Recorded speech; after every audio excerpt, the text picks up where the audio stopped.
So she was a very broken woman when she met Prince Charles, and that was, as we all know, a terribly unhappy marriage.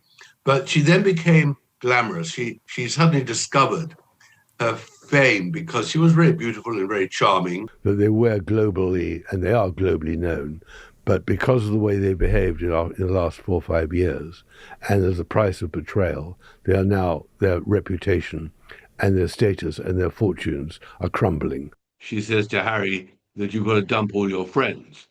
And none of those people at his shooting weekend were then invited to the dinner after the wedding. I mean, that was the crunch. And not living in the luxury she wanted and having to obey the royal commands, she stoked constantly that he should feel aggrieved and should feel unhappy. And I think that is in the end why he agreed that he, on the other hand, couldn't find an English woman who wanted to live with him. I mean, they all fled because of his depressions and paranoia. And here is a woman, Meghan, who was his safety net. He had the applause he needed. The point about Meghan is she was looking for fame. She was looking for applause. She was looking for international recognition, which, of course, she failed to get because she had not enough talent. Loving towards the afflicted, but he should never have done that. No, he shouldn't have betrayed his father. And I think as well, it is extraordinary that Chanduka had to persuade him to go after 5 years. She would never put herself above the monarchy, which of course was the downfall of Meghan in Britain, that she wanted to be number one. She didn't want to be part of a team. And they play the Diana card to suggest that when she is criticized, her fate will be the same as Diana. She'd have to have an escape route. She'd have to find a sort of a Silicon Valley or somehow aging billionaire that would want to take her on. I don't think she'd walk into the wilderness. I can't imagine any man finding happiness with Meghan Markle. I mean, I think it'll be pretty difficult. What looked like a royal fairy tale on the surface is framed very differently here. The video sets up Tom Bower's argument that Meghan Markle's entry into royal life was not simply a love story, but a calculated move shaped by ambition, image, and long-term strategy behind palace doors. Although the future Duchess of Sussex, Meghan Markle, was initially welcomed into royal circles following the start of her relationship with Prince Harry, the narrator sharpens the premise. According to Bower, Meghan's marriage to Harry was not a random romantic collision, but a relationship he believes unfolded with deliberate precision, step by step.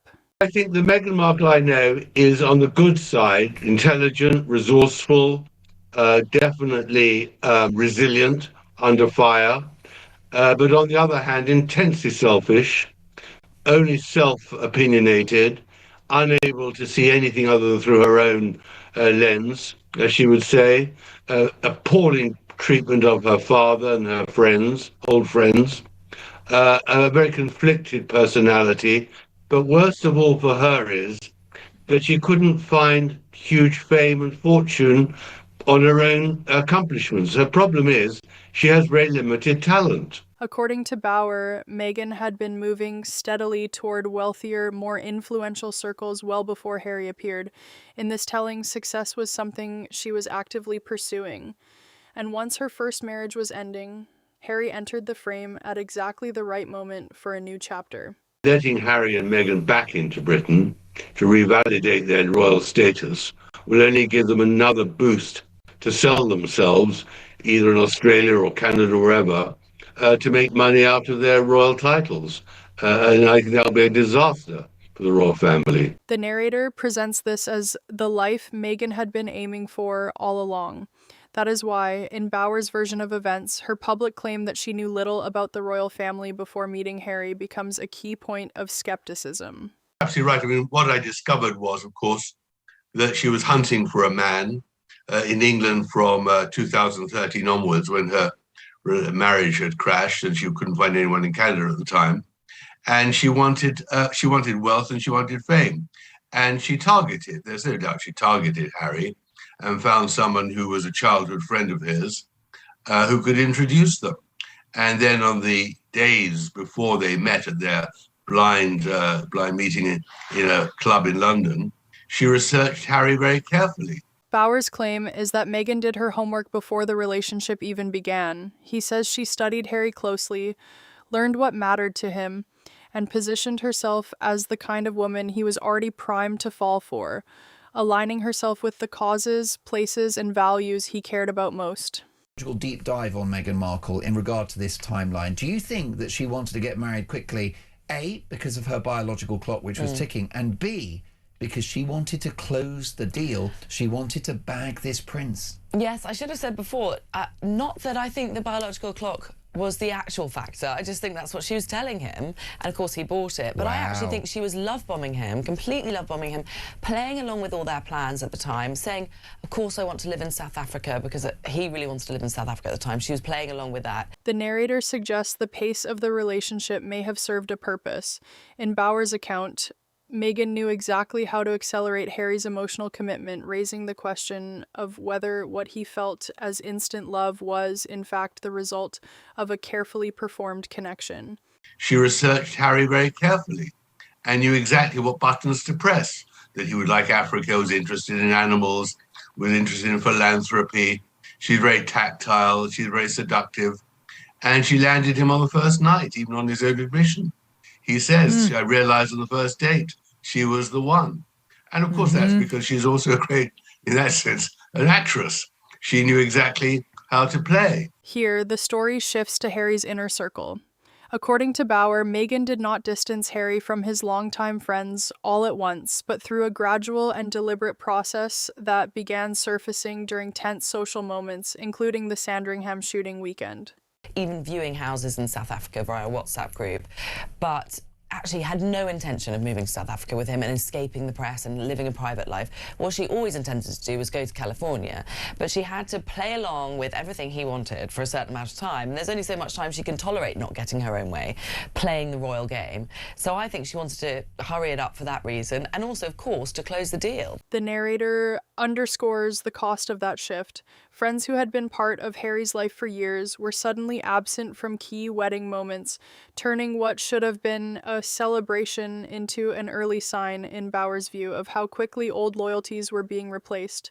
Well, I think that's exactly what I was saying about they realized before they even got married that Harry had become a sort of grievance machine. He had literally turned and changed from being this charming, loving young prince into a person who constantly complained. And that was entirely... The tension, the narrator says, was visible even at other weddings.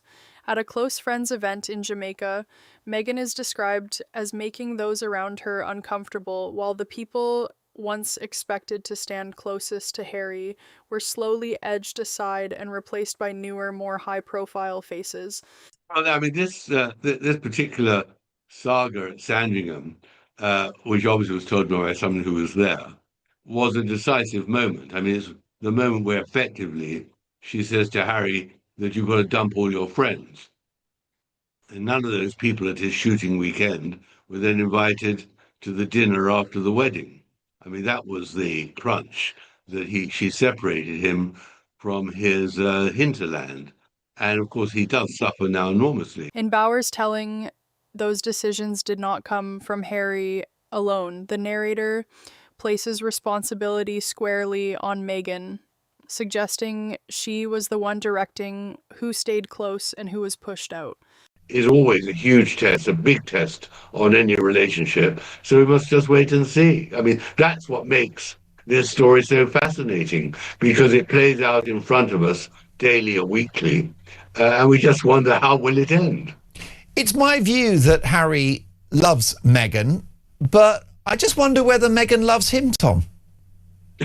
Well, other than loving herself massively. Beneath the glamour of the royal wedding, the narrator points to a striking absence: Meghan's own family.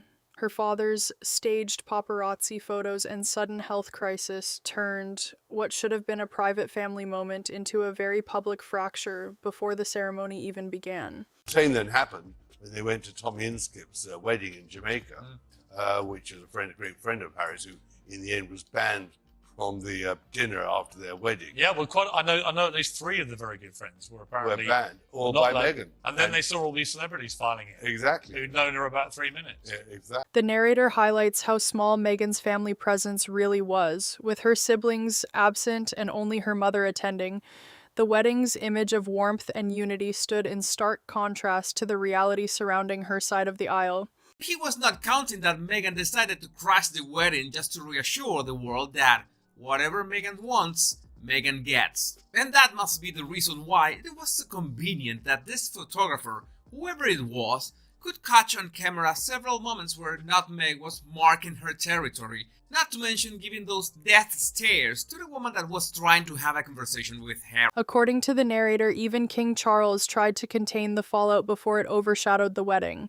But when Meghan reportedly refused to mend things with her father, the polished image of a modern royal love story had already begun to crack behind the scenes. Which Meghan revealed is, and that I think is very surprising, that she hoped her father would not come to the wedding. This is months before the wedding actually took place. And we know the whole story about the father having the heart attack and at the last minute bailing out. But she deliberately announced she did not want her father to lead her down the aisle in St. George's Chapel months before it happened. So that shows you exactly how she manipulated the father to, in the end, selling his pictures to a paparazzi and giving interviews. She manipulated the hostility. As the wedding approached, the narrator says the public presentation increasingly invited comparisons between Meghan and Princess Diana. Inside royal circles, that framing was seen in this account as emotionally loaded and deeply inappropriate so early in Meghan's royal journey. No, why did Harry never go to meet Thomas? Why is that? Well, I think because Meghan didn't want him to meet a fat old man. I mean, Meghan was very worried. That's why she brought her mother across the wedding just 2 days before the ceremony. What do we know about her mum? Her mum's a mysterious figure. Very mysterious. The book tells it all. I mean, the mother really was a very odd woman, disappeared for 10 years effectively during her childhood. That's why Thomas had to bring her up. And in the end, what Thomas says is that it was Doria who really engineered the split between himself and Meghan, because she wanted the fame and the glory. The narrator pushes that contrast even further, arguing that Diana earned public devotion through years of service, empathy, and visible commitment. By comparison, Bauer sees the attempt to place Meghan in Diana's shadow as premature, artificial, and driven more by narrative than by reality. Between herself and Harry and the father, and it quite shocked the royal family and the members of the establishment. There was no doubt in their mind before the marriage that it was not going to continue for long in Britain. The focus then turns inside the palace walls. According to the narrator, staff were not rattled by the scale of the royal wedding itself, but by the strain of dealing with Meghan's reported demands, with some feeling overwhelmed enough to avoid her or leave altogether. But the idea that she was Diana was always a fantasy, both of herself and of Harry. And Harry completely misunderstood his mother, who he obviously barely knew, and didn't realize what a manipulative and determined woman she was herself. So he completely misjudged the comparison between Meghan and his mother had amazing status. She looked beautiful. She had terrific poise. She worked very hard at being a royal. She was very empathetic with a lot of sick people. None of the things that Meghan would ever dream of doing. Even attempts at support reportedly met resistance. The narrator describes a tense working atmosphere in which guidance from Princess Catherine during wedding preparations was unwelcome, reinforcing the impression of a household struggling to adapt to Meghan's way of doing things. Well, yeah, I think that's the problem. But they play the Diana card, just as I would say that, unfortunately, in some way, Meghan plays the race card. It's always the victim. And the victim is always gets unquestioned sympathy without question. That's the way it plays at the moment in society. And Harry likes to portray Meghan as Diana, but they've got absolutely nothing in common at all, because Diana, for all her criticism of Charles, was always absolutely loyal to the Queen and completely loyal to the monarchy. And although obviously she thought about herself in terms of her life, she would never put herself above the monarchy, which of course was the downfall of Meghan in Britain, that she wanted to be number one. She didn't want to be part of a team. And they play the Diana card to suggest that when she is criticised, her fate will be the same as Diana's. But I think most people have seen through that now. They were shocked at the beginning and sympathetic. Here, Bauer's broader thesis comes into focus. The narrator suggests the wedding was not only a declaration of love, but also a global launch platform, with every image, gesture, and public-facing detail shaped to strengthen Meghan's personal brand. When she's been really humiliated, whether it was in the Vanity Fair piece or in the Variety piece, I mean, you don't see her then. You never see Meghan looking down. You never see her defeated. You never get a hint of vulnerability. She disappears and only emerges all well dressed and all the rest of it when she can put a big smile on, or at least look serious and what she thinks to be glamorous. And I think to that extent, she's an extraordinary survivor. The Vanity Fair moment becomes another revealing clue in the story. The narrator frames Meghan's reported anger not as discomfort with publicity, but as frustration that the spotlight was tilted toward Harry rather than centering her own identity, work, and image. That Meghan was crying about the fate of Charles and Kate. One more thinks that perhaps she thought, well, there are some blessings in the world as well. I mean, the point is that they were very late in sending any commiserations to Kate, and of course Harry's dash to London to see his father was all contrived as well. It didn't make much sense. So what actually happened inside the mansion in Montecito that day, I can't say from eyewitness accounts, but I don't believe that there was much sorrow. And when Kate then made her errors about the photograph. Most people, the narrator notes, would welcome a cover story of that scale.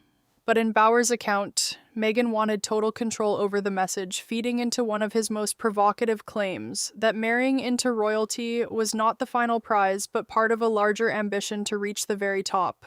There's no mystery about her. She is just a hugely ambitious, grasping person. And I think that is, in the end, what brings her down. That there is nothing original about her. She's tried her hardest through Netflix and all the various podcasts to be able to borrow a very indicative individual furrow and prove herself unique, and has consistently failed to do that. And the reason why, I may just say why it's so fascinating, is because, of course, they are global characters, they're global celebrities, they've caused enormous damage to the royal family, and we're all fascinated how this is going to end. The narrator argues that when the path to the crown was never realistically available through Harry, Meghan's focus shifted elsewhere. In this version of events, the celebrity-heavy wedding guest list was not just glamorous window dressing, but a strategic network being assembled for the media career that would follow. It just shows you what a child he is, a schoolboy, not realizing the damage he was inflicting on himself, the humiliation, the parody. What's really the most interesting, of course, is very often these celebrities have their autobiographies ghosted, and they never read it themselves. Yeah. Because they can't read books. But in Harry's case, he doesn't read books, but he did read his own book because he did the audio version. So Right. he had to read Penis and Todger all those times. And what's remarkable is he never thought to himself, is this odd? Am I doing the right thing? He does. The only thing he's fixated on is always the arguments. This is presented as the emotional core of the story.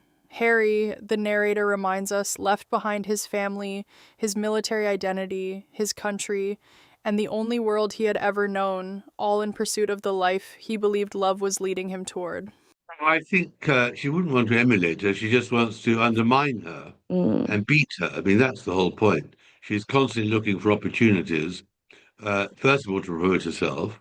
Secondly, to say that she would be a better future queen. And thirdly, to make sure whenever Kate and William do anything, she sort of balances it with something that she's done, knowing she will squash the British royal family's initiative and hopefully put herself on top. I mean, this is really where it's all really quite ugly and quite nasty, and it's all part of the betrayal. The narrator closes in on Bauer's harshest conclusion that Meghan's loyalty, in his view, follows usefulness above all else. The examples offered are stark, from a first marriage left behind to a father cut off once he became a liability to the image she needed to protect. One of the many revelations in the book. I mean, the jam, which was meant to be strawberries picked in her garden and then lovingly turned into jam on the hob in her kitchen with Lilibet looking on, in fact is a spread manufactured in Ohio, Illinois, and put into a rather attractive jar. We tracked the jar makers down too, and they sold very few of the jars to the Illinois bottling plant and manufacturing. So of course not. That is why Netflix have finally admitted or revealed this week that they are ending their relationship with her, which I predicted in my book. I mean, the book just shows exactly how Meghan's commercial ambitions failed right at the very beginning. The final warning is bleak. According to the narrator, if Meghan's pattern is to move toward greater access, power, and advantage, then Harry himself may one day be treated no differently than the others Bauer believes she left behind, another relationship overtaken by ambition. The narrator ends by pulling the audience back to the central hook, a royal wedding remembered as a fairy tale, now recast through Bauer's lens as something far more complicated, controversial, and unresolved.